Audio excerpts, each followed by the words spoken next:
Hello, അസ്സലാമു അലൈക്കും. ഇന്ന് ഞാൻ വന്നിട്ടുള്ളത് ഒരു സിമ്പിൾ ആയിട്ടുള്ള തൊട്ടുകറിയായിട്ടാണ്. തൊട്ടുകൂട്ടാൻ എന്നൊക്കെ പറയാം. ഞാൻ മുമ്പ് ഒരു വീഡിയോ ഇട്ടിരുന്നു, നമ്മളെ തൂമിച്ച ചോറ്. അതിന്റെ കൂടെ അതേപോലെ ഇപ്പൊ ചക്കയുടെ കാലാണല്ലോ, ഇപ്പൊ ചക്കപ്പുഴുക്കൊക്കെ ഉണ്ടാക്കുമ്പോ അതിന്റെ കൂടെ ചോറിന്റെ, നമ്മുടെ നാടൻ ചോറിന്റെ ഒക്കെ കൂടെ തൊട്ടുകൂട്ടാന് അടിപൊളിയായിട്ടുള്ള ഒരു വെളുത്തുള്ളി കറി. വെളുത്തുള്ളി മാത്രം മതി, ബാക്കി നമ്മളെ മുളക് പൊടിയും മഞ്ഞൾപ്പൊടിയും ഒക്കെ. പിന്നെ വേണം നമുക്ക് ഇൻസ്റ്റന്റ് അച്ചാർ എന്നും പറയാം. ഇപ്പൊ ഉണ്ടാക്കി ഇപ്പം തന്നെ കഴിക്കാം. സിമ്പിൾ ആണ്. ഇപ്പൊ ഇങ്ങനെ ചെയ്യാൻ നോക്കാം. അതാ നമ്മുടെ ഉള്ളിക്കറി ഉണ്ടാക്കാൻ വേണ്ടിയിട്ട് ഞാനൊരു ചെറിയ ഫ്രൈ പാൻ വെച്ചിട്ടുണ്ട്. അതിലേക്ക് ഇതാ 1 ടേബിൾ സ്പൂണ് വെളിച്ചെണ്ണ ഒഴിച്ചു കൊടുക്കണ്ടേ. നമ്മുടെ വെളിച്ചെണ്ണ നന്നായി ചൂടായി വന്നിട്ടുണ്ട്. അപ്പൊ ഇതാ ഒരു 1/4 ടീസ്പൂണ് കടുക് ഇട്ടൊന്ന് പൊട്ടിച്ചെടുക്കേ. നമ്മളെ കടുക് പൊട്ടി വരുന്നുണ്ട്. അപ്പൊ ഇതാ ഒരു 1/4 കപ്പ് വെളുത്തുള്ളി എടുത്തിട്ട് എന്താ ഒന്ന് ചീന്തി എടുത്താണ്. ഇതാ ഇതിപ്പോ 1/4 കപ്പാണ് ഉള്ളത്. അപ്പൊ ഞാനിതൊന്ന് ഇട്ടിട്ട് ചെറിയ തീയിൽ നമുക്കൊന്ന് വഴറ്റിയെടുക്കാം. തീ കുറച്ചിടണേ, ഇത് കളറൊന്നും മാറിപ്പോണ്ട. അപ്പൊ ഒരു കയ്പ്പ് വരും നമ്മുടെ വെളുത്തുള്ളി കറിക്ക്. അധികം മൂത്ത് പോവരുതേ. ഇതാ നമ്മുടെ വെളുത്തുള്ളിയൊക്കെ കണ്ടോ ഒന്ന് വഴറ്റിയെടുത്തിട്ടുണ്ട്. കളറൊന്നും മാറണ്ട കേട്ടോ. ഇന്ന് അത്യാവശ്യം ഒന്ന് നന്നായിട്ട് വഴറ്റിയെടുക്കുക. തീ നന്നായിട്ട് കുറച്ചിട്ടോളൂ.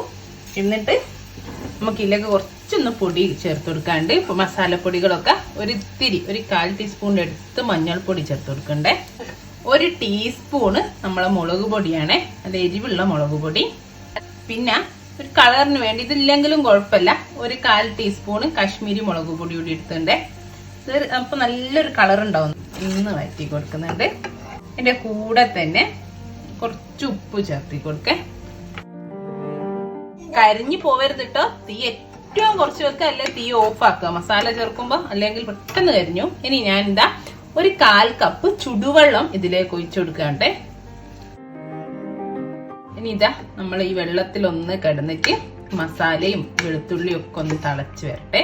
ഒന്നൊന്ന് വെന്തുപോലെ ഒന്നൊന്ന് വറ്റുകയും ചെയ്യും.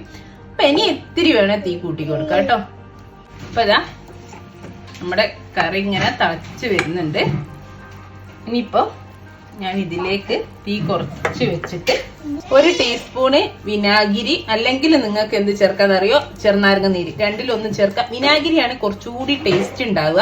കുറച്ചുകൂടി വിനാഗിരി വേണ്ട, കുറച്ചുകൂടി ഹെൽത്തി ആക്കാന്നുള്ള ഒരു ചെറുനാരങ്ങ നീര് ചേർക്കാം. വിനാഗിരി ആവുമ്പോൾ ഒത്തിരിയോ ടേസ്റ്റ് കൂടും.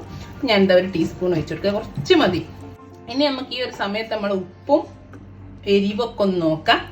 അപ്പൊ അതാ ഇനി ഞാൻ ഒരു നുള്ളു പഞ്ചസാര, ഒരു പിഞ്ച് പഞ്ചസാര ഉള്ളൂ. അപ്പൊ നമ്മളെ എരിവും പുളിയൊക്കെ ബാലൻസ് ചെയ്യാൻ ഇത് മറക്കരുത്, അത് നിർബന്ധമാണ്. പിന്നെ അതേപോലെ ഇത് ഓപ്ഷനലാണ്, ടേസ്റ്റ്. ഒരു നുള്ളു ഉലുവ പൊടിയാണ്. ഉലുവ ഇട്ടിട്ട് തീ അങ്ങ് ഓഫ് ചെയ്യാം.